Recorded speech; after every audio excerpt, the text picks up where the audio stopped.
Buenas tardes a todos y bienvenidos a esta casa de la Real Maestranza de Caballería de Valencia. Les agradezco su asistencia a esta última conferencia del ciclo que hemos organizado durante este mes, en la cual tenemos la satisfacción de acoger a doña Carmen Aranegui, que como gran experta de arqueología nos va a hablar sobre Sagunto. Para su presentación e introducción cedo la palabra a doña María José Muñoz Beiraz, que es la coordinadora del ciclo.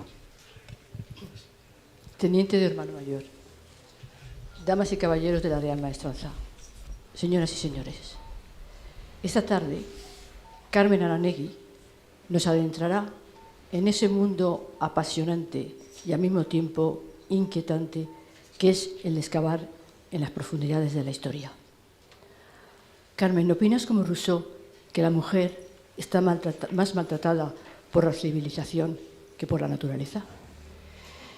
Yo diría que Rousseau dio un paso adelante al reconocer que la inteligencia era patrimonio de ambos sexos por igual, pero dejó las cosas como estaban cuando propuso una educación distinta para las mujeres. Aceptando el doloroso hecho de que cada nueva civilización se impone y entierra la conquistada como una muestra de poder, ¿qué se sobrevivió a la cultura ibérica, a la conquista romana? Los iberos, al contrario que los celtíberos, no fueron dominados militarmente por los romanos. Entonces se integraron en el mundo romano y cuando un grupo humano se integra, pues va con sus costumbres y con sus hábitos. Por lo tanto, se integraron en un marco que no hizo que desaparecieran sus características y se beneficiaron de un derecho romano que en aquel momento era el derecho más flexible y más práctico que podían aspirar a tener. No sé lo que te impulsó a estudiar esa compleja ciencia que es la arqueología. Lo que sí sé es que te empleaste a fondo. Consumiste tiempo en el estudio, la investigación, la lectura, para conocer aquello que nos lleva a constatar la evolución continua del universo. ¿Hay casos en que se ha querido usar la arqueología para cambiar el rumbo de la historia? Sí, hay muchos casos y muy diferentes. Los estados-nación que aparecen en el siglo XIX buscan reconocerse en el pasado arqueológico. Y, por ejemplo, en la actualidad, Macedonia favorece las excavaciones que versen sobre Filipo de Macedonia o sobre Alejandro. Por lo tanto, la manipulación de la arqueología es muy frecuente y a veces es lastimosa también cuando se utiliza en favor de un pensamiento único, por ejemplo. La arqueología profesional ha sido un fenómeno muy importante en estos últimos años. ¿Qué puede aportar la universidad a la disyuntiva entre la investigación con o por fines económicos a la investigación, digamos, pura? Pues la coordinación de la investigación básica y que es la que justifica un ejercicio de la arqueología científico. La arqueología llamada profesional atiende las emergencias que se presentan cuando hay que hacer una obra pública o privada, pero no tiene un staff que tenga la especialización arqueológica que tiene la universidad. Eso lo puede aportar, pero las excavaciones de salvamento dan muchísimos materiales y a veces descubren cosas muy importantes. Lo que pasa es que no se estudian con rigor la inmensa mayoría de las veces. Has dirigido también 10 tesis doctorales que tuvieron las máximas cualificaciones. Te doctoraste en 1972 en esta misma universidad con la calificación sobresaliente cum laude. Tu director de tesis fue el arqueólogo investigador Miquel Tarradell y te especializaste en el estudio de la cerámica ibérica. A mi parecer, Carmen ha roto con el enfoque de esa investigación cargada de orgullo localista y de apología, y se ha convertido en un referéndum de consultas sobre cualquier tema o problema arqueológico que surja, con la seguridad de que su opinión tendrá entidad.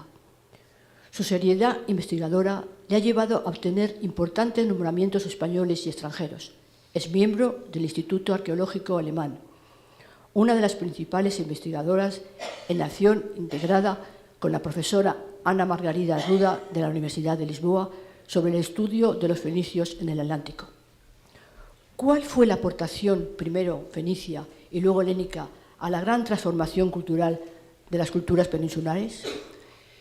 El impulso para salir de un modo de vida campesino y empezar a vivir con una organización compleja en la que lo urbano se diferencia de lo rural y en la que lo privado se diferencia de lo público, en la que se utiliza la escritura y la moneda. Todo eso se vio favorecido por esos contactos. Especializada en la cultura ibérica, fuiste la comisaria española de la importante exposición internacional Los Íberos, que se exhibió en el Petit Palais de París, en la Sala de Arte y Exposiciones de la República Federal Alemana de Bonn y en la Fundación La Caixa de Barcelona en 1997-1998, acompañada por la edición del correspondiente catálogo. En el 2001 fuiste propuesta por Francia para el Premio Europeo Evelyn Ancelot para las mujeres relevantes en su profesión. Eres una de las principales expertas en los proyectos de investigación y desarrollo entre 1989 y 1993 y entre 1993 y 1997. En 1995 a 2010 fuiste la directora española del proyecto Lixus, los fenicios en el Atlántico, por el Ministerio Español de Educación, Cultura, Deportes y Asuntos Exteriores, con la colaboración de la Universitat de Valencia y la Corporación con Marruecos, INSAP Rabat. A partir de esta época, corrígeme si me equivoco, has iniciado una etapa de estudios de la civilización fenicia, púnica y mauritana, mediante las excavaciones del yacimiento Lixus. Esta experiencia te llevó a publicar una trilogía de libros centrados en los múltiples hallazgos. Más adelante, tu atención se dirigió hacia el Foro Romano de Sagunto, descubriendo una fase de época romana republicana inmediatamente posterior a la Segunda Guerra Púnica. A veces, y según el historiador, se tiende a magnificar la historia. Existen demasiadas leyendas exageradas que la arqueología pone en su lugar, como el caso del sitio de Sagunto, por ejemplo. Los historiadores trabajan a partir de documentos y los arqueólogos a partir de objetos, pero unos y otros pueden crear mitos y los han creado a lo largo de la historia, sobre todo cuando han tenido intención de crear esos mitos. Por lo tanto, son dos disciplinas que no tienen por qué ser contradictorias y el arqueólogo que piense que un objeto tiene un solo significado es un poco arrogante y, como todo, hace falta una aproximación que dé sentido tanto a un documento escrito como a un objeto arqueológico. Esa es mi opinión. Tomas parte en diversas excavaciones arqueológicas. Citaré los yacimientos principales, porque son muchos. El Grau Bay, antiguo puerto de Sagunto, última campaña, junio 2001. Complejo monumental romano de Sagunto, última campaña, junio 2001. Necrópolis ibérica de Cabezo Lucero, Guadarrama del Segura, Alicante. Lixus, Larache, Marruecos. Colonia Fenicia, ciudad púnica mauritana, desde 1995 hasta 2009. Paralelamente, descubres la importancia de la elaboración, comercio del vino en el área romana valenciana y en particular en Sagunto, identificando las ánforas del transporte empleadas y las marcas estampilladas que la caracterizan. ¿Estamos recuperando correctamente la riqueza arqueológica de la Comunidad Valenciana? ¿Cómo es la relación entre arqueólogos y arquitectos? ¿Existe una cierta desconfianza o diferentes prioridades? Yo creo que desde las transferencias en materia de patrimonio, de la gestión del patrimonio histórico, se han hecho muchas cosas porque han pasado un número de años suficiente. Pero la puesta en valor de esos descubrimientos o de determinados lugares históricos ha tenido pocos proyectos de autor en la Comunidad Valenciana. El último quizás sería el del monasterio de la Valldigna en 2006, con la elevación del sobreclaustro, y así ha habido alguno bastante notable y exitoso.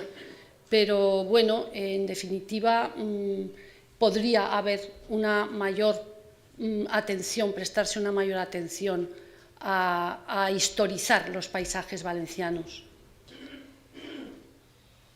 Has publicado decenas de libros y artículos a los que desgraciadamente no tenemos tiempo de referirnos.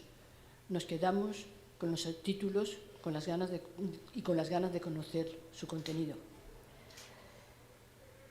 Sí diré que algunos de los más destacados son los dedicados a la transición y la civilización romana a partir del puerto antiguo y el foro romano de Sagunto, pero sobre todo a esos pueblos, los íberos, donde las mujeres eran el vínculo de la vida y la muerte. Las sacerdotisas gozaban de gran prestigio porque tenían un continuo contacto con el mundo de los dioses. A esos pueblos que desarrollaron una gran labor artesanal, que se aprecian las joyas, armas, cerámicas y tejidos.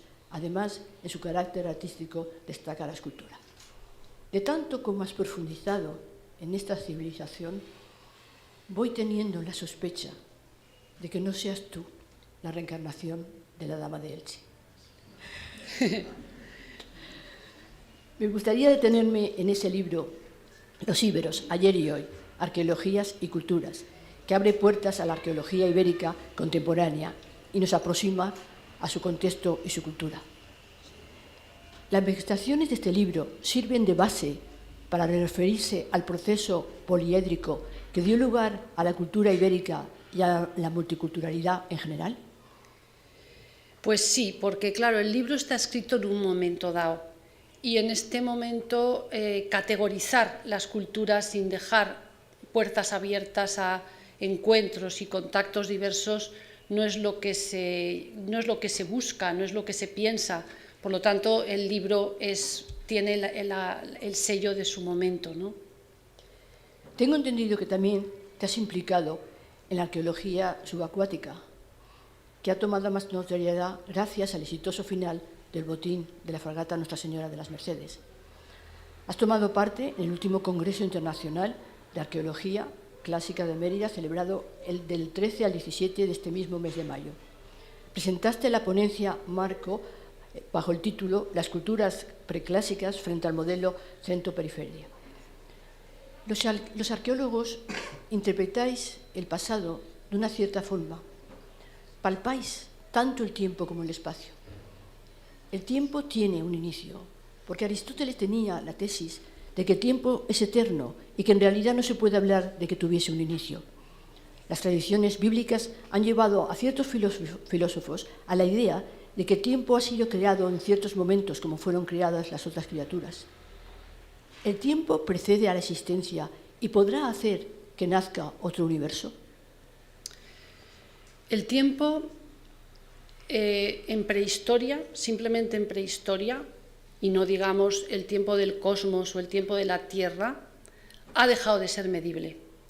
Cuando después de análisis muy específicos y sofisticados y técnicamente perfectos, a un arqueólogo le dicen, este resto tiene entre 2 y 3 millones de años, no entiende nada. No podemos entender el tiempo porque esa dimensión no es una dimensión humana. Y es así como creo que también señaló Aristóteles, porque la eternidad no la ha experimentado nadie. Y por lo tanto lo que creo que dijo es que hay hechos o hay fenómenos que se sitúan fuera del tiempo humano. Actualmente, tu interés profesional está centrado, si no me equivoco, en la investigación del cambio cultural que se vivió en Occidente entre el siglo VIII y I a.C., dentro del contexto arqueológico. Y una última pregunta, que me interesa desde tu punto de reflexión de arqueóloga. Después de excavar la profundidad de la historia y situarnos en tiempos remotos, nos encontramos que Darwin nos dice que el hombre está inmerso en la evolución biológica. Einstein nos ha enseñado que estamos en un universo en evolución. ¿Qué símbolo podría corresponder a nuestra época? Muchas gracias. El símbolo de nuestra época, desde mi disciplina, ha pasado a ser la biología molecular, ha pasado a ser la antropología evolutiva, el ADN, el genoma y todo este tipo de determinaciones que han puesto de manifiesto algo que tiene enorme impacto en la opinión contemporánea. Lo que han puesto de manifiesto es esas analíticas, esos procedimientos, ha sido que en el linaje humano moderno hay síntomas de haber establecido cruces con otras especies, porque algo de ellas está en el genoma del hombre moderno y eso no estaría si no se hubieran producido ese cruce. Por lo tanto, si estamos hablando de la viabilidad de un cruce entre especies con resultados biológicamente probados, ahí Darwin se hubiera estremecido, rompería cualquier otro pronóstico que él tuvo en su tiempo. Por lo tanto, yo creo que si hay algo que en este momento atrae la atención son los neandertales. Los neandertales porque han pasado a la categoría de antepasados del género humano y no se conoce el genoma completo, pero su genoma tiene puntos de contacto con el genoma de los humanos modernos y eso supone una ruptura de esquemas que en este momento es muy atendida por la investigación. Sí, bueno, pues ahora vamos a pasar a unos tiempos mucho más recientes y nos vamos a situar en Sagunto. A mí me parece que cuando se nombra Sagunto surgen de inmediato dos o tres imágenes. Una imagen es la del castillo, otra imagen es la del teatro. El castillo con esa connotación que tienen los castillos de tipo militar y de tipo defensivo, pero yo quisiera ampliar ese tipo de referencias invitando a dar un paseo más amplio por ese pasado arqueológico de Sagunto. En Sagunto podemos ver una estatua como la que aquí tienen, es un togado, ha aparecido en Sagunto, está en bastantes buenas condiciones de conservación y está hecho con mármol de Luni Carrara. Eso quiere decir que es una pieza importada y eso quiere decir que es una pieza importada que estuvo en el contexto de una ciudad indígena, porque Sagunto es un municipio, no es un lugar como Valencia donde se implantaron itálicos, en Sagunto no. Entonces, esto es algo que tiene un interés cultural y que tiene un interés para conocer ese aspecto del escenario de la historia para el que Sagunto es una ciudad privilegiada. En otro punto puede también en esa ciudad de Sagunto ver esta cabeza, esto es un retrato privado de contexto funerario y es de mármol griego, o sea que también hubo piezas que tuvieron esa categoría en la ciudad de Sagunto. Y esta pieza la vio ya Van den Bingaerde, que trabajó al servicio de Felipe II y la dibujó en una de sus vistas de Sagunto que están publicadas recientemente y la obra está traducida. Bueno, pues esto hoy colocado en una casa que hace las veces de museo, con ese fondo de lo que es el barrio antiguo, el barrio viejo de la subida al teatro, es algo que nos da una perspectiva, digamos, más amplia que la de las grandes obras monumentales que definen para todos nosotros el topónimo o la voz de Sagunto. Sagunto es el castillo más extenso de España y Sagunto, además, es un punto que tiene una salida privilegiada hacia el mar. Y esa doble combinación estratégica en una ruta defensiva que puede llevar hasta la zona del Bajo Aragón, pero también puede salir hacia el mar, fue aprovechada de una manera muy eficaz y con unos resultados culturales importantes por aquella población saguntina. Ese binomio del castillo de Sagunto y el puerto de Sagunto, porque es a través del puerto cómo se amplían los contactos fundamentalmente y cómo Sagunto se va a convertir en una ciudad pionera en el proceso de superación del modo de vida tribal para convertirse en una ciudad, en una verdadera ciudad, ya en época ibérica. En Sagunto se recuperó una pieza como este toro que tiene un significado y da una categoría a la ciudad. Y en Sagunto se acuñaron unas monedas que son las que nos dicen que la población primero se llamaba Arse, porque en el exergo de este reverso de moneda, con letras ibéricas, esa es la nominación que aparece, Arse, el nombre antiguo de la ciudad, el nombre ibérico. También los textos nos explican que Sagunto era una ciudad muy singular y especial, fundamentalmente Livio, cuando relatando la historia de Roma se detiene en la descripción de Sagunto por razones muy fáciles de comprender. Primero veamos lo que dice. Dice que es una ciudad opulentísima, que está al otro lado del Ebro y que dista 1 milla del mar. Y esto es interesante, dice, y en poco tiempo llegaron a ella muchas riquezas, tanto por la importancia de su comercio marítimo como por los frutos de la tierra. Esta cita podría considerarse tópica porque Roma apreció Sagunto, principalmente porque desencadenó la guerra contra Aníbal a partir del sitio de Sagunto por los cartagineses. Y esa guerra, como venció Roma, le dio la hegemonía en la cuenca occidental del Mediterráneo y, por lo tanto, está como un punto de partida la Segunda Guerra Púnica para la historia de Roma. Por lo tanto, la ciudad que había sido tomada como motivo de la ruptura de hostilidades para una guerra que Roma ganó, podía ser una ciudad mitificada, ¿no? Pero los estudios arqueológicos que hemos hecho en la zona del mar nos dan muchos datos que confirman la riqueza de Sagunto y su, digamos, apertura al tráfico del comercio marítimo.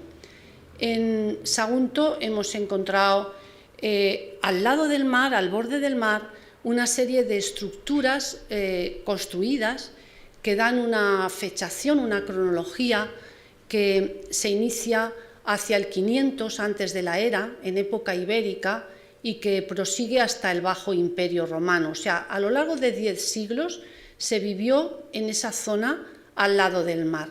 Pero no solo es eso, es que cuando vamos al mar inmediato, a esas estructuras construidas, y hacemos prospecciones de tipo subacuático, podemos ver una cantidad importante de pecios hundidos en esa zona, que nos están ratificando el hecho de su frecuentación naval, porque se trata de barcos hundidos. Y es más, cuando analizamos los materiales arqueológicos que salen en esa zona portuaria, podemos presentar estas dos columnas que son una muestra de la distinta función que tiene la población que estaba en el castillo de Sagunto y la población que estaba al lado del mar. Simplemente por el siguiente dato. En color malva aparecen los productos de tipo autóctono, locales. Y en el castillo abarcan el 70% de todo lo que allí se recupera, pero sin embargo los productos autóctonos en la zona del Grauvell se sitúan en un volumen en torno al 50%. El otro 50% en el Grauvell son productos con significado comercial, bien sea ánforas o bien sea productos de importación del mundo griego, del mundo mediterráneo en general. Y entonces eso permite plantear que realmente ese Grauvell de Sagunto es un centro redistribuidor. Y lo entendemos bien porque, en definitiva, en la costa al sur de Sagunto es una costa baja, arenosa, que tiene mayor dificultad para el tráfico marítimo, mientras que en Sagunto el delta del Palancia, el delta antiguo del Palancia, construyó geológicamente una barrera, una restinga, que conecta con profundidades de entre 2 y 4 metros. Entre 2 y 4 metros ya un carguero romano, que se llama una nave honeraria, puede acercarse a puerto, y eso es muy importante para la salvaguarda y la seguridad de la navegación. Esa navegación que se realizaba en barcos no muy grandes, cuando eran barcos mercantes, en flotillas de barcos que tenían un aparejo de vela cuadra, la vela cuadra de las naves romanas, que podían llevar en razón de sus dimensiones un determinado número de ánforas y que recorrían toda la cuenca mediterránea. En el Grauvell hemos encontrado esos vestigios y también a veces algunos cepos de ancla que tienen un nombre de una persona, un nombre personal marcado en la parte de plomo de un cepo de ancla romana.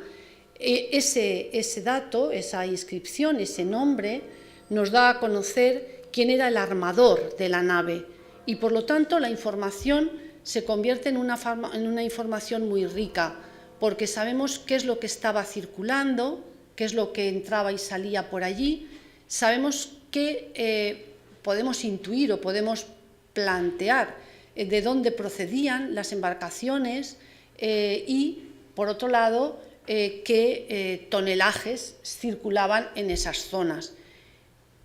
De ese modo, también podemos entender que Arce, que es la antigua Sagunto ibérica, sea la primera ceca monetal del ambiente peninsular ibérico, la primera ceca indígena.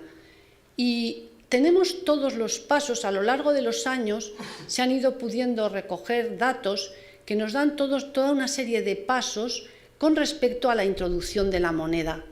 El primer paso es la circulación de fragmentos de plata al peso.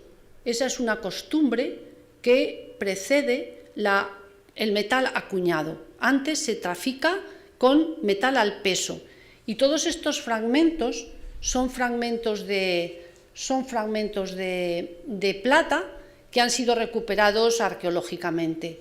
De ahí la ceca de Sagunto va a pasar a acuñar una moneda del patrón de la dracma, es decir, que está pensada para ser intercambiada con las monedas griegas de Occidente, que se acuñaban en Ampurias, en Rosas y también y fundamentalmente en Marsella. Y, sin embargo, la ciudad se manifiesta en ese tipo de acuñación porque sigue poniendo su topónimo en ibérico, con letras ibéricas. Si esta moneda no tuviese este topónimo, dudaríamos que fuera saguntina, porque el arte de esta moneda es un arte clásico. Pero, sin embargo, aquí hay este tipo de evidencia indiscutible que nos lleva a otro posicionamiento, a otra conclusión. De ahí pasan a unas monedas de patrones romanos, como esta de aquí, siguen utilizando el letrero en ibérico y, por fin, se adecúan a las acuñaciones de bronce romanas. Tipológicamente, esta moneda es un dupondio, es una moneda de bronce. de la serie de las acuñaciones romanas tiene la cabeza galeada, que es un tipo perfectamente romano, y en el reverso tiene la proa de nave. La proa de nave. Esta nave no es un carguero, esta nave es una nave de guerra porque tiene el espolón de proa, pero aun en este caso, en el que la tipología y la iconografía son perfectamente adecuadas a la influencia romana, se mantiene el letrero en ibérico, que solo con el paso del tiempo variará cuando veamos que aparecen los letreros bilingües, es decir, con algunas letras en latín y otras letras en ibérico, que se leen bien aquí. Aquí arriba pone sag, de Saguntum, y aquí abajo sigue poniendo arse. Todo ese mecanismo, que es culturalmente tan importante, es comprensible desde una ciudad pionera en sus contactos con el Mediterráneo. El tráfico del puerto es un tráfico que se reconoce a través de las ánforas, como ya hemos dicho. En el Graubell se exportan también, o se importan, pero yo creo que se exportan, colmenas. Estos son colmenas cilíndricas. La miel es sumamente importante para muchísimos condimentos y bebidas. También encontramos orzas de miel, encontramos también lingotes de plomo, y por la marca que tiene este en concreto, sabemos que este lingote procede de la cuenca minera de la zona granadina. Pero también encontramos amontonamientos, pequeños montones, de galena argentífera en bruto, y la analítica que se ha hecho sobre ese depósito de mineral, porque esto aún no es metal, es mineral, da unas características que son imputables a la cuenca minera de la Sierra Calderona. O sea que todo eso, las ánforas primero sin marcar, después marcadas, los productos alimenticios diversos, nos los encontramos en esos almacenes que hemos excavado en el Graubell, con una estratigrafía que quiere decir una cronología bastante amplia, desde un punto de base que nos darían los limos de la zona del Marjal, que constituye allí un elemento presente y muy interesante, hasta todas las superposiciones que nos llevan hasta la época romana, hasta esos almacenes estrechos y largos, sin tabiques intermedios, que nos dan la tipología de los almacenes de los puertos, a modo de los tinglaos que diríamos ahora, ¿no? Pero en época ibera y en época romana. El vino saguntino, entre esos productos, fue muy conocido. Lo citan Plinio, también Marcial en los epigramas, Juvenal y hasta Frontón. Y es un vino que sabemos incluso con qué uva estaba hecho, porque algunas ánforas tienen letreros pintados y algunas ánforas saguntinas pone que tienen vino de cepa Aminea. Aminea es un tipo de vid, un tipo de viña que viene de Italia y que es bastante resistente y da unos rendimientos medios y unas calidades medias. Pero Roma utiliza ese vino que envasa en ánforas como esta, a veces marcadas, como digo, y que circula pasando por el estrecho de Bonifacio hasta Roma, otras veces sale hacia Narbona y por el corredor aquitano con un trayecto mixto. Aquí hay una parte del trayecto que es terrestre, sale al Atlántico, incluso llega a Britania, y otras veces toma rumbo hacia el sur y atraviesa el estrecho de Gibraltar y llega a esta fachada atlántica del Mediterráneo tan interesante. En Sagunto hay una iconografía muy claramente reiterativa, con imágenes relacionadas con el vino. Esta es una estatuilla pequeña, no tiene demasiado valor, pero representa a un personaje báquico que está escanciando vino. Esta es una cabeza de un baco de la colección Cores, que está en Madrid, procedente de Sagunto, y que tiene una categoría artística bastante destacada. Y así podríamos nombrar otros muchos casos. porque en realidad esa explotación del área en torno a la ciudad de Sagunto también la podemos estimar bien cuando estudiamos lo que se llama las centuriaciones romanas. Las centuriaciones romanas quiere decir la parcelación. Es un modelo métrico mediante el cual se establece el parcelario que rige una ciudad.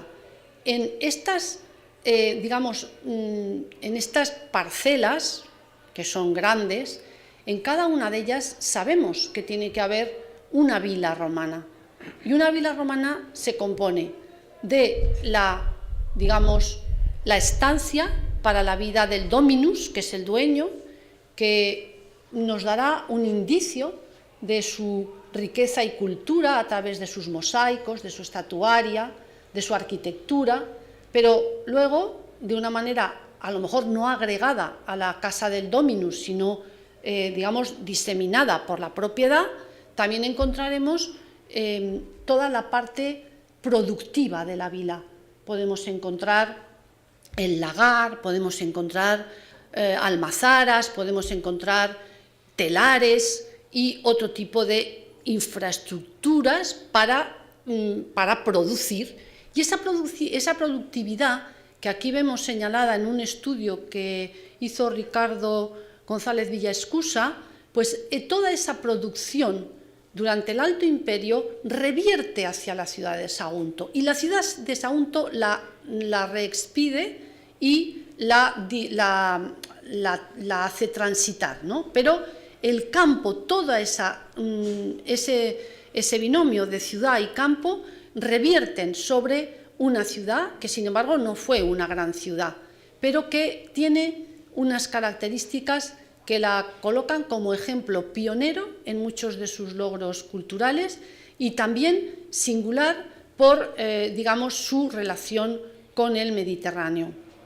Entonces, aquí podríamos decir, pues desde Faura a Les Valls o a la Baronía, ¿no? En todas esas zonas hubo vilas romanas. Los saguntinos vivieron en esas zonas, pero al vivir en esas zonas las pusieron en valor, porque es así como funciona. Ese es el tipo del modelo romano de productividad, que fue un modelo, sin ningún lugar a dudas, muy, muy positivo. Bien, una vez presentado ese cuadro, les voy a invitar a retroceder un poco hacia atrás, porque a pesar de que la ciudad de Sagunto no solo es digna de conocimiento por la Segunda Guerra Púnica, también ocurrió allí la Segunda Guerra Púnica. Y entonces esto es algo que los textos de la antigüedad recordaron una y otra vez y es lo que justifica que la ciudad de Sagunto tenga más citas en los autores clásicos que ninguna otra, la Guerra Púnica. Bien, estamos, por lo tanto, antes del cambio de era, hacia el 218, antes de nuestra era, cuando se van a confrontar los ejércitos más grandes del mundo de la época en tierras ibéricas y muy concretamente en Sagunto. Sagunto es el escenario, Sagunto no es causante de la batalla. Allí van a enfrentarse los cartagineses al mando de los Barca, unos grandes estrategas, con los romanos al mando de los escipiones, similares estrategas a los Barca. Y la suerte va a decidir el triunfo de Roma, como todos sabemos. Bien, ¿qué puede hacer una arqueóloga ante el estudio de una batalla?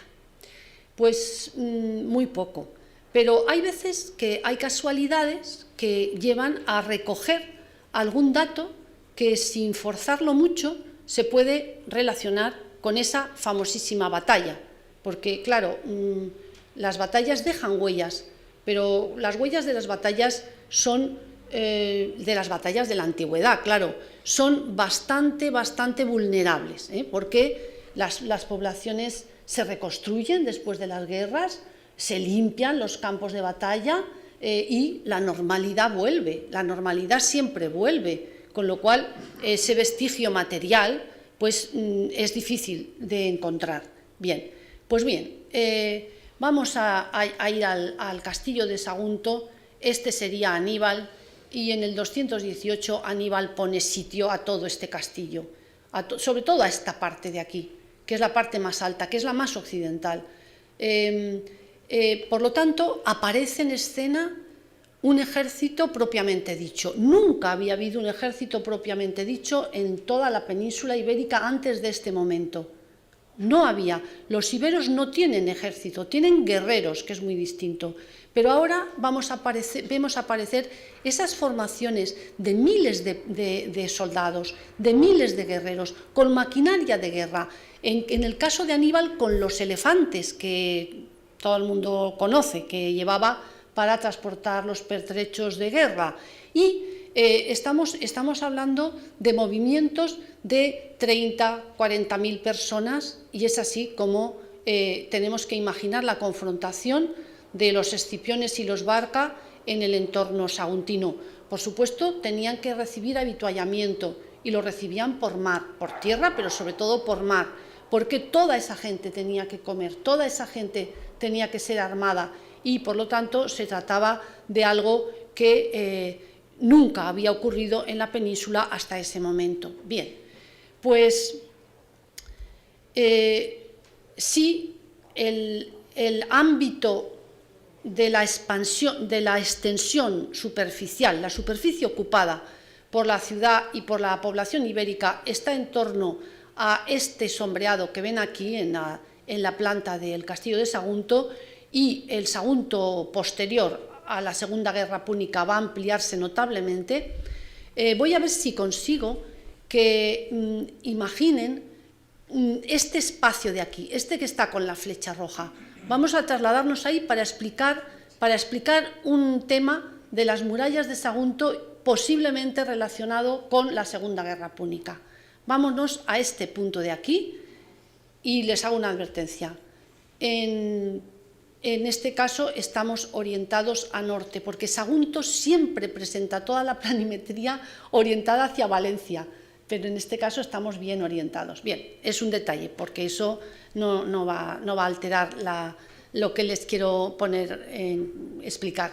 Vamos a este punto, entonces nos vamos aquí y empezamos a hacer esta excavación, y aparece esta torre, este paramento de aquí es esta torre, y la podemos datar, la podemos reconstruir, sabemos las medidas que tiene y la podemos datar. Y a continuación de la torre encontramos unos lienzos de muralla que están reventados, están completamente rotos, pero bien, en algunos casos podemos ver su cronología, cuál es más antiguo, cuál es más reciente, podemos entender esta cisterna, que es esta cisterna, como un aprovisionamiento de agua del cuerpo de guardia, en fin, podemos ver una serie de cosas.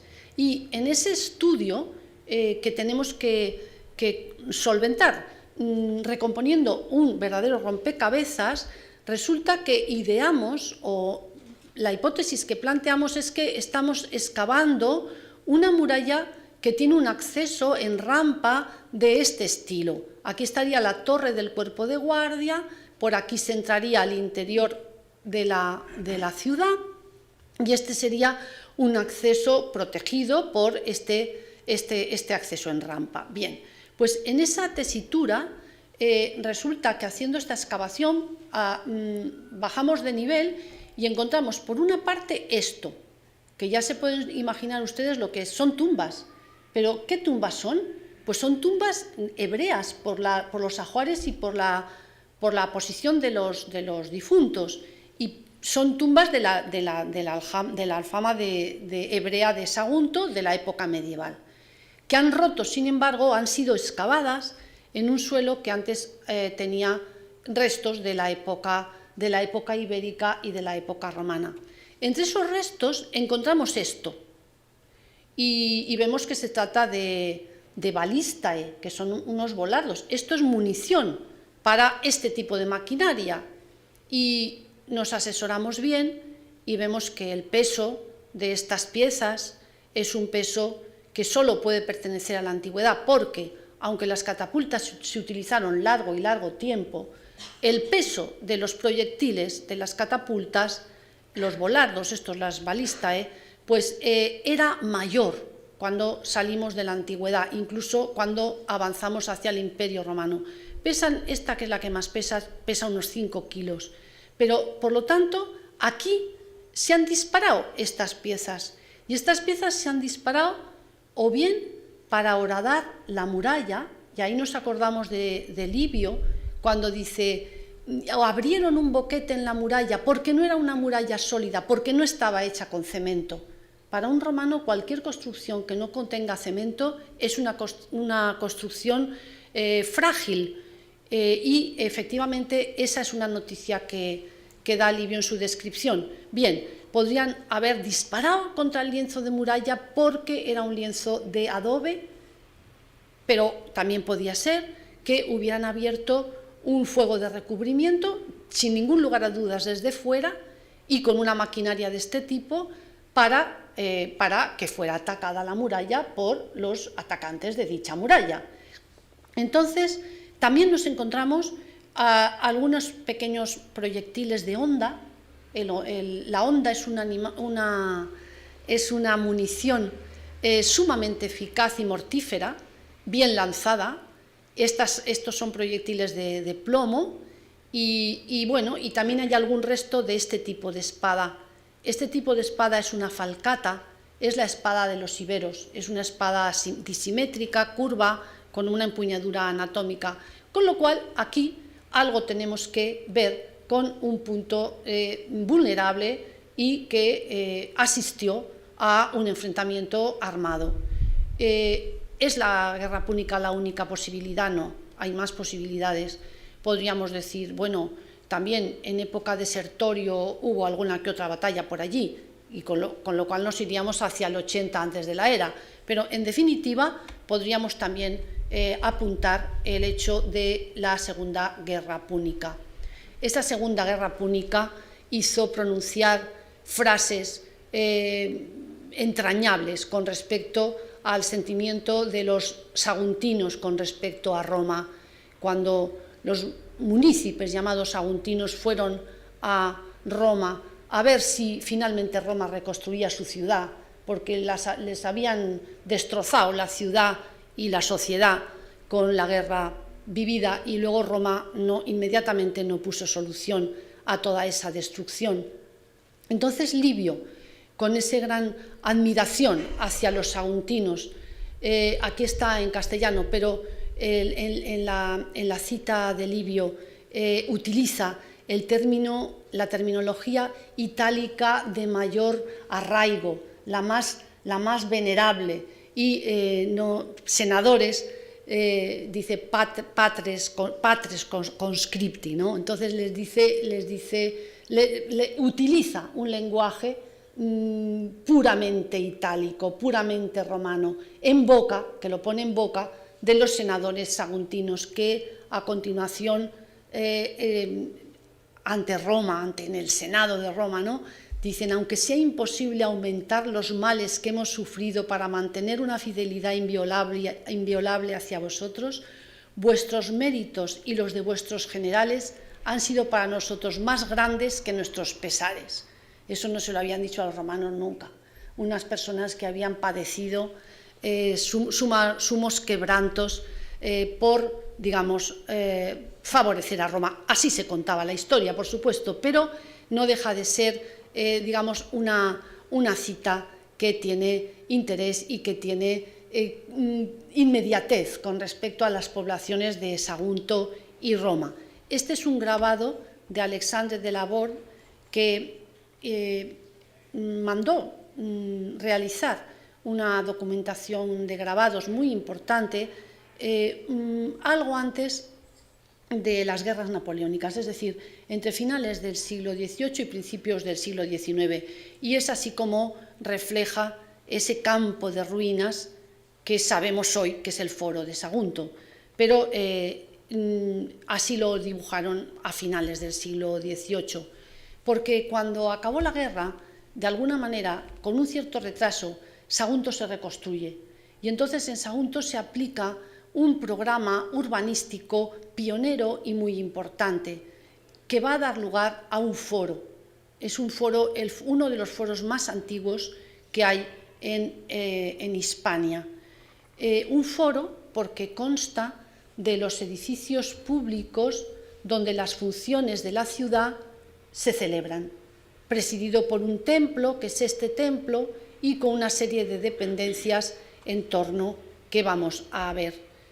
El urbanismo aplicado a la ciudad de Sagunto es un urbanismo de raigambre helenística, que ciertamente se aplicó también y en una escala mucho mayor a la ciudad de Tárraco, la capital de la tarraconense.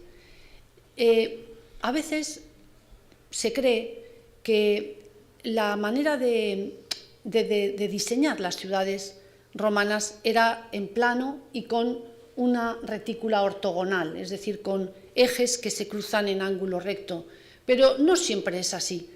También hay un urbanismo, como digo, de bastante más alcurnia, que es el urbanismo escalonado a lo largo de una pendiente o en alturas decrecientes, que cada una de ellas está presidida por un edificio monumental. Los romanos fueron megalómanos en la dimensión de los edificios. Entonces, este plano, que también es de Alexandre de Laborde, publicado en 1811, pero realizado antes, nos daría ese tipo de imagen. En la cima aparece el foro, como en la ladera aparece el gran teatro, y a orillas del río, que entonces se llamaba Udiva, pero luego se llamó Palancia, como se llama hoy, aparece el circo, esa mole del circo, esa mole extra mural, o sea, fuera de la muralla, extramuros, ¿no? Entonces tendríamos ese referente viniendo por la vía Augusta, veríamos esa desde el norte, veríamos de norte hacia sur, veríamos esa población con esos tres baluartes que todavía son legibles en la ciudad de Sagunto. Si se pone un poco de voluntad, ese tipo de, digamos, triple escala de grandes monumentos se puede todavía, creo yo, percibir. El foro es un foro que Augusto tiene que remodelar, porque tiene que adecuar a las pautas de la arquitectura oficial de la época de Augusto, que son distintas a las pautas de la arquitectura que se había hecho después de la Segunda Guerra Púnica. El pedestal de caliza dolomítica saguntina, dedicado a Augusto y hallado en el foro, es muy explícito, porque aquí cita a Augusto y le pone todos sus cargos y toda su nomenclatura, y luego los que le dedican a Augusto, la estatua que estaría aquí arriba, de la cual solo tenemos el pedestal, son los munícipes saguntinos, que está muy claro. Con lo cual hay ese reconocimiento con una inversión que modifica de una manera muy importante la topografía del castillo de Sagunto, porque para disponer de un espacio plano que sin embargo se organizara según las pautas de Vitruvio, es decir, con una modulación proporcional, manteniendo el antiguo templo republicano como eje y cabecera, tienen que hacer un aterrazamiento impresionante que está mantenido por muros de contención con contrafuertes. Además, este esquema, que es el esquema del foro saguntino, esto es el templo, esto es la curia, esto es la basílica, el porticado. Un foro es una plaza cerrada, un foro administrativo. Entonces, aquí también en este suelo, en el pavimento, se encontró una inscripción hecha con letras de bronce, de un pie romano de altura cada letra, que nos da a conocer también algo que es sumamente particular y interesantísimo, como es que Neo Baebio Gemino, un saguntino, los baebios de Sagunto estaban por todas partes, de la tribu Galeria, por testamento, dio de su dinero el foro, entendamos el pavimento del foro, y cumplió esa donación su hermano, que se llamaba Neo Baebio, hijo de Neo, de la tribu Galeria, fratre, hermano, y heredero, que dedica ese tipo de inscripción, de modo que los saguntinos practicaron también lo que se llama el evergetismo,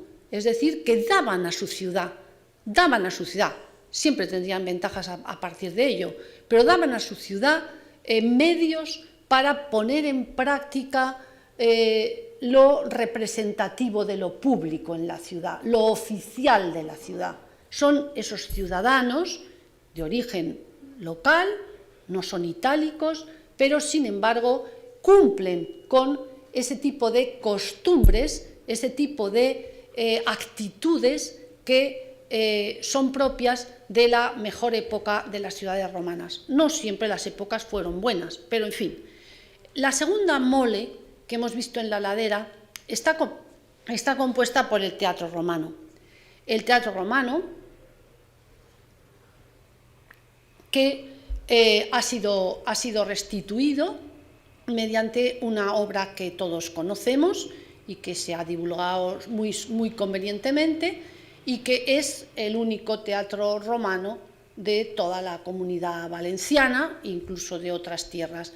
Es un teatro que tiene un aforo para más de 1000 personas, con lo cual hay que entender que cuando se celebrasen los festivales acudirían allí gentes de varias zonas, no solo de la ciudad de Sagunto, sino de una amplitud de otro tipo de asentamientos más o menos próximos. Y es un teatro, por lo tanto, que da a la ciudad también una referencia privilegiada y una referencia singular, porque, como digo, muchas ciudades no tienen un teatro romano. Y por último, aquí volvemos a ver el plano de Laborde y vemos el circo de Sagunto.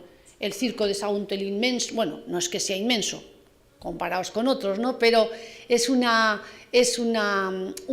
edificio para espectáculos, para las carreras de carros, que son tan tradicionales en el ocio de los romanos, y que tiene tenía 354 metros de eje, y al cual a las celebraciones del circo podían asistir todo tipo de personas. El teatro, la función de teatro es mucho más, digamos, clasista, porque cada uno se sienta en su sitio y todos miran a los que han pagado los juegos, y los que están en las gradas de abajo son los que pertenecen a un rango senatorial, y los que están a continuación, y así cada vez más arriba, pertenecen a otros tipos sociales.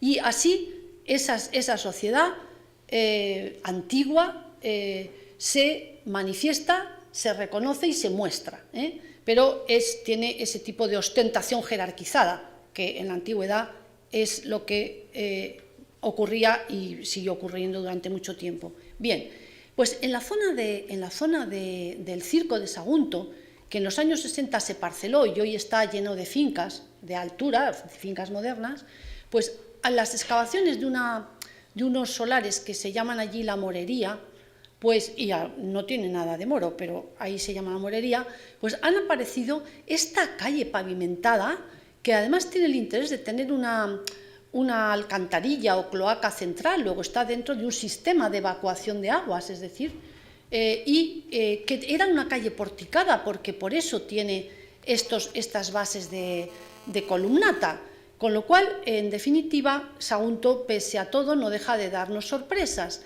Esa zona de la Morería ha sido preservada debajo de un edificio de una finca moderna, es visitable y es bastante impresionante llegar a verla. El museo se ha ubicado, de momento, en este edificio de la subida hacia el castillo. No es suficientemente grande, pero por lo menos tiene una cierta dignidad en su desarrollo, ¿no? Bien, y también quería destacar que Sagunto es importante porque está en la historia de nuestra cultura, y está en la historia de nuestra cultura desde el Renacimiento. Con seguridad hemos nombrado a Van den Bingaerde, a Felipe II, pero sin ningún lugar a dudas, desde el siglo XVIII, el siglo XIX, el siglo XX, y, por ejemplo, Gregorio Mayans dedicó estudios a Sagunto. Hemos nombrado muchas veces a Alexandre de Laborde, que fue un ilustrado. También podríamos nombrar al conde de Lumiares, Antonio Valcárcel Pío de Saboya, conde de Lumiares, que estudió las antigüedades del Reino de Valencia y muy particularmente las de Sagunto. Podríamos mencionar a Cabanilles, es decir, que está en nuestra erudición Sagunto, no lo podemos soslayar, está ahí y está por mérito propio, pero también por el mérito de quienes lo han estudiado. En el siglo XIX, Sagunto cobra un simbolismo político del momento, por una parte por las guerras napoleónicas, porque el mariscal Suchet toma Sagunto, y porque no cabe la menor duda, no hace falta insistir en que desde Sagunto el discurrir hacia la llanura de Valencia no tiene mayor inconveniente para unos ejércitos bien pertrechados. Es desde allí desde donde se hace el ataque hacia Valencia. La batalla de Sagunto fue el punto de soporte, ¿no?, de esa proyección hacia Valencia del ejército napoleónico. Por eso Sagunto se nombra en el Arco de Triunfo de París. Aquí está, que esa foto está ahí. Y entonces, bueno, eso da un significado político, pero también tiene un significado político porque Martínez Campos, allí en Sagunto, realizó el pronunciamiento de la restauración borbónica, y por lo tanto Sagunto también se reconoce en ese tipo de escenario de la historia, que no solo es de la historia antigua. Pero además Sagunto tiene un simbolismo romántico, un simbolismo romántico del que he destacado, me ha parecido interesante destacar a dos grandes personajes, a Prosper Mérimée, que escribió lo siguiente: «Les antiquités, surtout les antiquités romaines, me touchent peu. Je ne sais comment je me suis laissé persuader d'aller à Sagunto. J'ai gagné beaucoup de fatigue, j'ai fait des mauvais dîners et je n'ai vu rien du tout». Es muy curioso, porque Laborde, que también era francés, aunque su origen era de Jaca, pero era francés, pues vio y dibujó grabados, varios de ellos, sobre Sagunto, pero Mérimée, que es un romántico, pues que escribe esta cita, hablando de Sagunto, pero en unas entregas que hacía para una revista periódica, que con el nombre de Las Brujas Españolas, pues claro, eso que buscaba no lo encontraba, porque siempre encontramos lo que buscamos, ¿no? Lo otro se nos escapa. Pero en fin, ahí tenemos ese Sagunto literario, de otro tipo de literatura, de, digamos, reminiscencias románticas, y no digamos cuando don Vicente Blasco Ibáñez escribe Sónica la cortesana. Sónica la cortesana es nuestra Salambó, digamos, porque no cabe la menor duda que Blasco Ibáñez, digamos, se aproxima o tiene el referente o se quiere aproximar a Flaubert, y entonces inventa esta historia de Sónica la cortesana, que fue muy leída en su momento, como casi todos los escritos de Blasco Ibáñez en Valencia. Luego están los profesionales de la arqueología, a veces de la arqueología por afición, como sería el caso del cronista Chabret. Antonio Chabret Fraga era médico, pero escribió y ofreció al ayuntamiento de su ciudad una historia de Sagunto y de sus monumentos. Sagunto, visitado una y otra vez. Aquí, entre estos personajes, está Schulten, un hispanista alemán que tenía una enorme, digamos, afición a la arqueología española, y que escribió una serie de libros que fueron en su momento muy conocidos. Y aquí, en un momento mucho más reciente, veríamos a Domingo Fletcher Valls, a Salvador Vilarrasa, que le encantaba la arqueología, a Julián Sambalero y a don Pío Beltrán, aquí parlamentando en Sagunto, porque habría habido alguna noticia o había habido algún hallazgo que reclamaba su atención. Nosotros hemos seguido, por lo tanto, los pasos de quienes nos han precedido en la arqueología saguntina, y espero no defraudarles en la tradición que dejaron muy alta con anterioridad. Y lo hemos hecho pues con otros medios, ¿no? con otros pertrechos, con esto de las excavaciones, con las carretillas, porque si se fijan en la anterior, esto es muy demostrativo. Aquí estamos en 1933 y los amantes de la arqueología iban al campo con sombrero, pero con sombrero de ciudad, no con sombrero contra el sol. Iban vestidos de calle, de ciudad, y se iban a ver los yacimientos arqueológicos. Y aquí llevan corbata, ¿no? Nosotros, ya son otros tiempos y otras actividades también.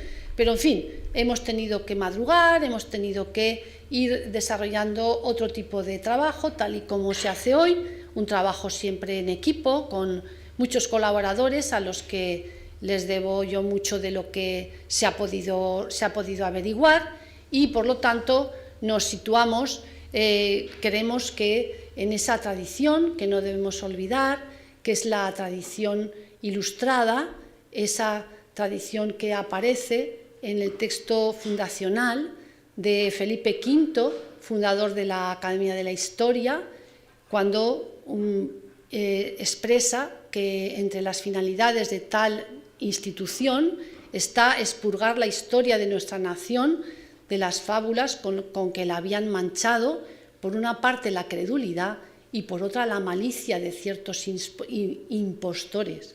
Entonces, con esta frase yo creo que podemos mantenerla en el recuerdo y, por último, ver también el arte de Domingo y Marqués en este cuadro, espléndido cuadro, que es propiedad de la Diputación de Valencia y que se titula Los últimos días de Sagunto. Ahora que sabemos que, además de padecer sitio y guerra, Sagunto fue una ciudad próspera, culta, integrada y, en cierto modo, feliz durante la antigüedad. Y muchas gracias por su atención.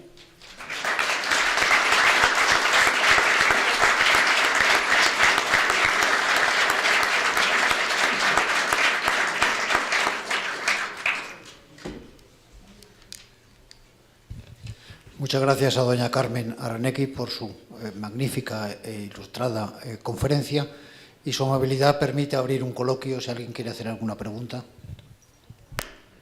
Sí, por favor, yo querría preguntar cómo es que coexiste en un momento dado los dos nombres de Arse y Saguntum.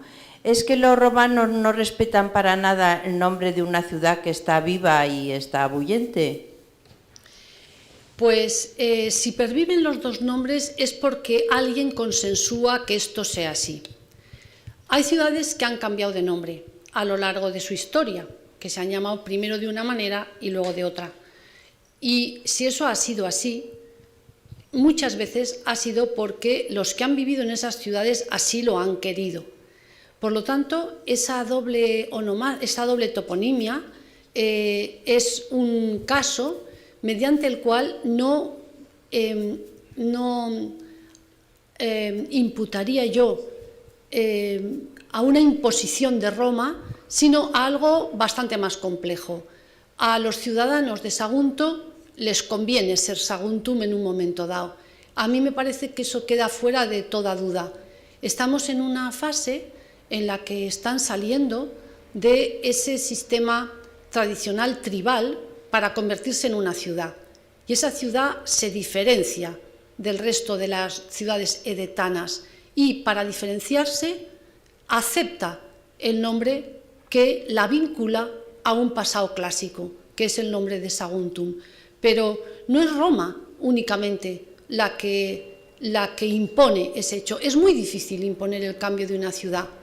Y el caso de Sagunto es paradigmático porque durante siglos Sagunto se ha llamado Morvedre, que quiere decir muros viejos, Es decir, que ha buscado un nombre romance que solo recuperó en otro momento dado.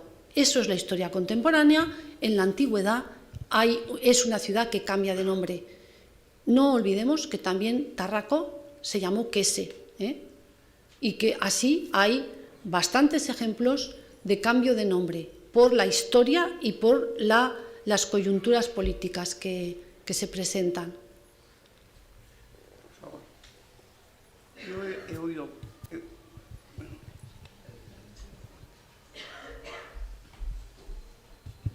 He oído comentar que Sagunto era la parte de abajo, o sea, que eran dos ciudades, o sea, lo amurallado, que llamamos de Castillo, no tal Castillo, con una ciudad amurallada. Y eran dos ciudades distintas, la de arriba y la de abajo. Porque Movedre debe ser de origen árabe. No, es romance, Movedre, Murus, Betris. Bueno, bien, pero de todas formas, lo que he oído yo comentar a historiadores y arqueólogos, que Sagunto se veían dos ciudades más o menos afines, pero distintas. Digamos que la parte que llamamos Castillo era una ciudad amurallada y abajo, que era Sagunto, y abajo era, vamos, esa diferenciación. Si es verdad o no, pero eso lo he oído yo comentar a arqueólogos, ¿sí? Sí, yo también. Sí. Sí, lo que pasa es que es largo de argumentar, porque en realidad vamos a ser claros. Estamos hablando del castillo y del puerto, porque abajo es lo que se dice allí porque claro, Sagunto, la parte de los Altos Hornos, por ser claros, pues ha sido una parte impuesta a la tradicional ciudad de Sagunto, porque allí fue a parar un tejido social distinto al tradicional de la industria, de los servicios, y a veces nos han llevado bien las dos ciudades, la de arriba y la de abajo, sin demasiados conflictos, pero sin demasiadas afinidades también. No es lo mismo tener una serie de anegadas de naranjo que estar en la fábrica. Eso no ha sido jamás igual en esa ciudad, para bien o para mal. Pero, en definitiva, tampoco proyectemos eso al pasado, ¿no? Es decir, desde siempre los del puerto fueron otros. Aunque es verdad que hay arqueólogos que han argumentado sobre lo que han llamado la dípolis saguntina, la doble ciudad. Por lo tanto, y se han apoyado en algo que acabamos de citar, en que hay dos topónimos, Arce y Saguntum. Bien, ¿cómo se concibe un ámbito de tipo colonial al lado del mar cuando apenas tiene territorio del cual vivir? ¿Qué tipo de organización puede soportar a una población colonial si no tiene un dominio sobre su territorio? ¿Y cómo es posible que en esos términos conviva a los pies de una ciudad ibérica? No cambiemos las cosas. Si hubiese habido, como hay quien ha dicho, si hubiese habido un núcleo poblacional, un contingente poblacional colonial, tenía que haber sido griego, por el nombre, por el nombre. Y además eso tiene el apoyo de los textos escritos, que luego referiré. Pero, ¿dónde está su territorio? ¿De qué vive ese núcleo colonial? ¿Con qué, digamos, espacio territorial se autoabastece? Eso es difícil de decir.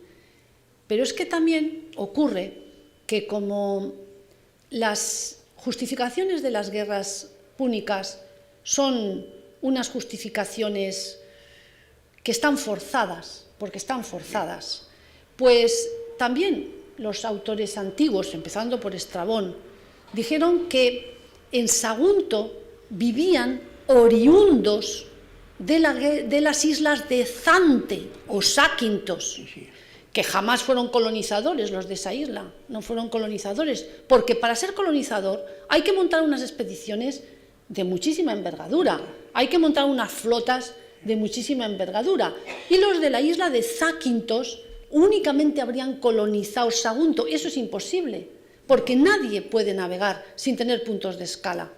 Cuando los focenses van a Marsella, van asegurándose unos puntos de escala y habituallamiento, porque no pueden hacerlo de otra manera, no pueden llegar directamente. Y cuando los fenicios llegan a Cádiz, también tienen una ruta. ¿Por qué? Porque en esa ruta pueden hacer escalas de la navegación, que es una navegación que tarda 80 días si todo va bien.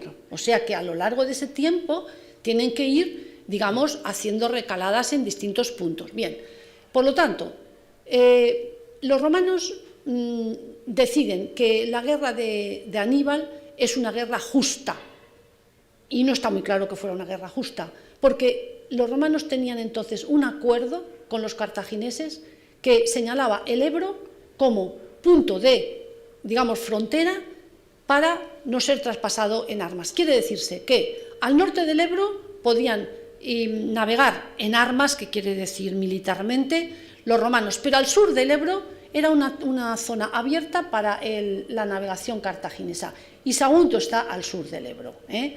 Entonces, en definitiva, ¿qué cláusula había en el tratado entre Roma y Cartago de ese momento que les pudiese servir para justificar la guerra? Pues que en ese tratado del Ebro, que se llama, había una exclusión, y quedaban excluidas de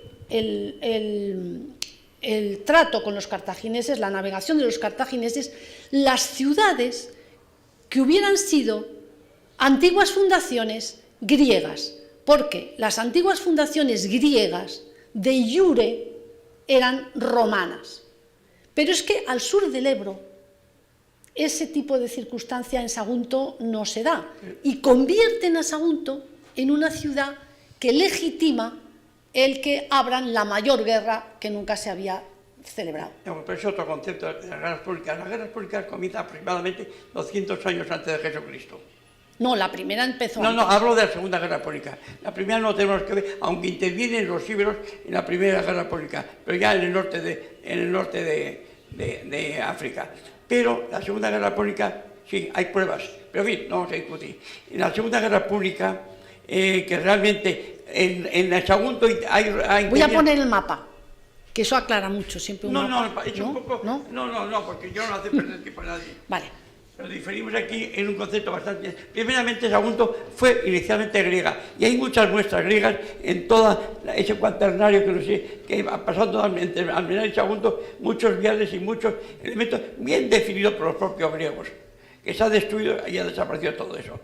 Sagunto, que tiene una base griega, está clarísimo, aunque no conozcamos, la arqueología no ha encontrado prácticamente reminiscencia, pero se sabe que han estado. Hablamos de la frontera de los púnicos. Yo he oído y hemos visto que no es en el Ebro, sino más al norte, en Alicante, hasta Elche. Los fenicios no pueden bajar de Elche hacia abajo. O sea, los fenicios en realidad, salvo el comienzo de la Segunda Guerra Pública, no estuvieron nunca en Valencia. Bueno, esa es la idea que a mí se me ha estudiado, y además pienso que viene encaminada. Lo que está clarísimo es que los romanos en las guerras contra los púnicos en el Sagunto no estuvieron, sino que los romanos vienen más tarde, cuando ya los púnicos de la Segunda Guerra Pública atraviesan y desembarcan en Tarragona. Y ahí es donde comienza el romano prácticamente en la península ibérica, que prácticamente son 200 años antes de Jesucristo, aproximadamente, vamos. Muy bien. ¿Es eso? Vale, no es una idea. Sí. Es que yo creo que vamos, el disentir es algo perfectamente posible, y entonces está también bien, pero claro, no vamos a entretener aquí a la audiencia. No, eso porque... Sí, ya está claro, sí, bien, todo bien.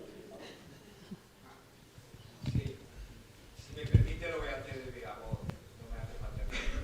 ¿No quieres? En primer lugar, Sara Negui, felicitarla por su deliciosa exposición. En segundo lugar, usted ha hecho mención a la famosa obra de Sónica la cortesana, que recomiendo a todos los presentes porque es una excelente lectura. Y yo le quería preguntar a usted, que imagino, por supuesto, la conocerá en detalle, ¿qué le parece la descripción que hace don Vicente Blasco Ibáñez, tan vívida, de los barrios portuarios de Sagunto, en un tiempo en que pienso que aún no se conocía a fondo arqueológicamente la ciudad, que si el traslado que él nos hace imaginativo de la descripción del Sagunto en su obra, en Sónica, se puede entender acoplado a la realidad? Esa es una primera pregunta. Una segunda pregunta, siento tener que morderme la lengua en el sentido de no poder, estando aquí, preguntarle si usted no tendría que dar su opinión en relación a la famosa polémica e intervención que ha habido en relación a los restos del Teatro Romano de Sagunto. Muchas gracias. Bueno, la primera pregunta vamos a Blasco Ibáñez. Blasco Ibáñez está escribiendo una novela, pero es una novela, digamos, histórica. Histórica sin mayor pretensión que situarla en un tiempo del pasado y en un acontecimiento que tuvo lugar en Sagunto. Yo creo que Blasco Ibáñez está intentando o está respondiendo a lo que otros muchos escritores anteriores a él o coetáneos habían hecho, las novelas históricas. Yo creo que Sónica la cortesana para mí es una buena novela histórica y yo soy muy exigente porque hay veces que cuando uno sabe de algo ve más los defectos y no disfruta con un relato que sea así como de una historia poco creíble o poco documentada y tal. En fin, lo que ocurre es que la trama la inventa don Vicente Blasco Ibáñez y es él el que tiene el mérito de inventarla y, por supuesto, no es una trama fidedigna, no aporta documentación, hace una recreación, teniendo, yo creo que bastante en el trasfondo la Salambó de Flaubert, mutatis mutandis, pero por ahí va la cosa. Con lo cual, es una buena novela, tiene una lectura agradable y tiene también la frescura de Vicente Blasco Ibáñez, que tiene los tópicos también con respecto a aquella antigüedad, los barrios portuarios, las licencias, el amor y el sexo, por decirlo todo. Entonces, bueno, pues eso es así y ya está, muy bien. Con respecto al teatro romano de Sagunto y su restauración, yo creo que se han vertido ríos de tinta, pero ríos de tinta, porque en definitiva no se habló tanto de un análisis de qué es lo que allí se había intentado hacer y por qué y para qué, sino una polémica que fue una polémica muy desgastante y que además perjudicó mucho a Sagunto en definitiva. Quisiera recordar que, lo tengo pero no lo he traído, claro, que las temporadas, la oferta de Sagunto a escena, a partir del momento de la posibilidad de utilizar el teatro restaurado, tuvo momentos brillantísimos, que hoy no es el caso. Pero durante un tiempo, durante unos años, porque estamos hablando de un periodo que ya puede acercarse, yo creo que hasta los 20 años, ¿no? Algo así, 96, 2006, 2000, casi 20 años. Allí hubo una oferta que el público disfrutó porque era una oferta de gran nivel para lo que estamos hablando, para lo que es unas representaciones en los meses veraniegos. Ya existía esa oferta, porque yo he tenido la suerte de ir muchas veces de joven, sí, antes de la intervención. estoy hablando de la categoría, de la categoría del programa que se ofertaba. Teatro y las obras musicales antes de la intervención, Sí. Lo que discuto. Yo lo que sí me interesa es su opinión personal como experta en relación a la intervención, nada más. Sí, bueno, pues yo pienso que mi opinión personal es que se ha tratado con un rigor el volumen del edificio romano y que se ha aplicado algo que lo ha salvado de la ruina. Lo ha salvado de la ruina porque antes de esas fechas yo también le puedo decir que el mantenimiento de ese monumento dejaba muchísimo que desear y constantemente había demoliciones, rupturas, se había perdido todo lo que es el graderío en cuanto a su secuencia, a su ritmo propio, es decir, a la secuencia de las tres partes de ese graderío, y por lo tanto, y en estos tiempos, como se está viendo, sí, una intervención de semejante mole constructiva no busca o no consigue tener unos fines sociales, no hay quien la acometa, ¿eh? Y luego, por otro lado, el tiempo de su, digamos, de su sentencia fue un tiempo muy largo en el cual la verdad es que se ha dulcificado una opinión crispada por la prensa. Hoy en día, el monumento más visitado de los arqueológicos valencianos sigue siendo el Teatro Romano de Sagunto, y en encuestas hechas a la salida de esa visita, a la salida de Sagunto del visitante medio, Sagunto está teniendo no tantos visitantes como a mí me gustaría, pero es un conjunto que todavía tiene visitas de grupo y visitas individuales, y entonces llegan a ir hacia esa oferta, ¿no?, alrededor de 100.000 personas al año, podrían ser más, pero son esas. Y cuando se les pregunta, pero no por mí, que podría ser tendenciosa, ¿no?, sino que se les pregunta normalmente qué es lo que más les ha gustado, lo que más les ha gustado es el teatro, porque en definitiva da una lectura. El castillo está mal. Por lo tanto, vuelvo a responder a lo que me ha preguntado. En mi opinión, la restauración fue una restauración rigurosa en cuanto a la tipología del edificio. Fue una restauración encaminada a que se pudiera usar como zona expositiva de parte de las antigüedades y como espacio para las representaciones teatrales. Y en esos términos, yo creo que ese teatro estaba en un grado de deterioro que permitía el hacer esa intervención, que no es una intervención que fuese adecuada en todos los casos, pero en ese caso, a la larga, yo creo que ha sido y es positiva. A mí y mi opinión así lo manifiesta, admitiendo que usted tenga la contraria, por supuesto, si acaso.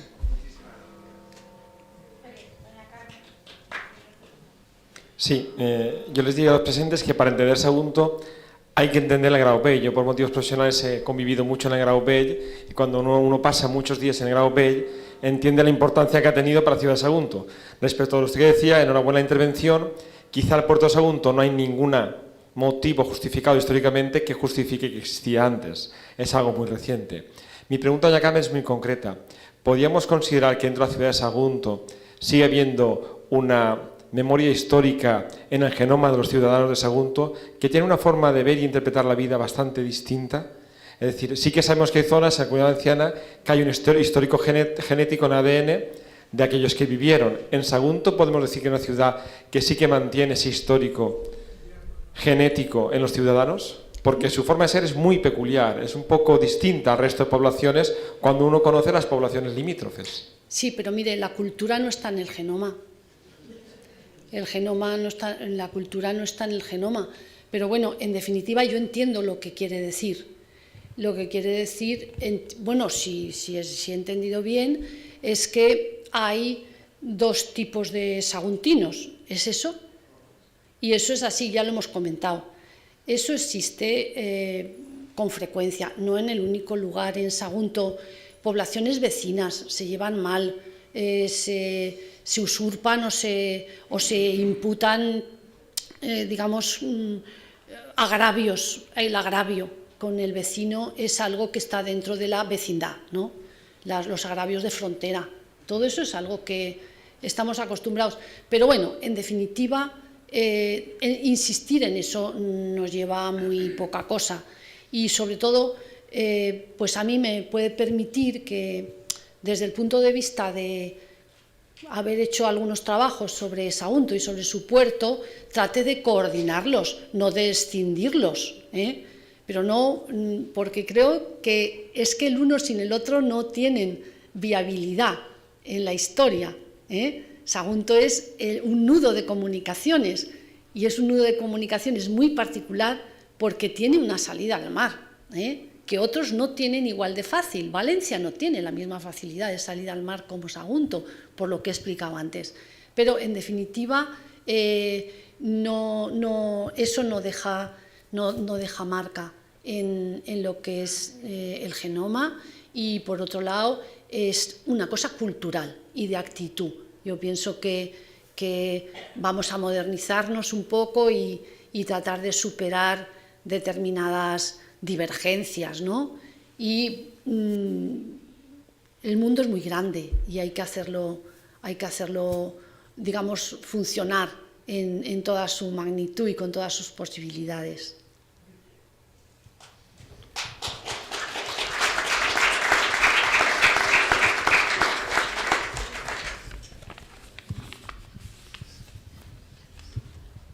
Muchas gracias a doña Carmen Aranegui por la magnífica conferencia que nos ha expuesto y que, por lo menos a mí personalmente, me ha puesto en valor la arqueología, me ha puesto en valor los arqueólogos que con su trabajo de campo y su trabajo de investigación nos proporcionan conocer mejor nuestra historia y la historia de las civilizaciones.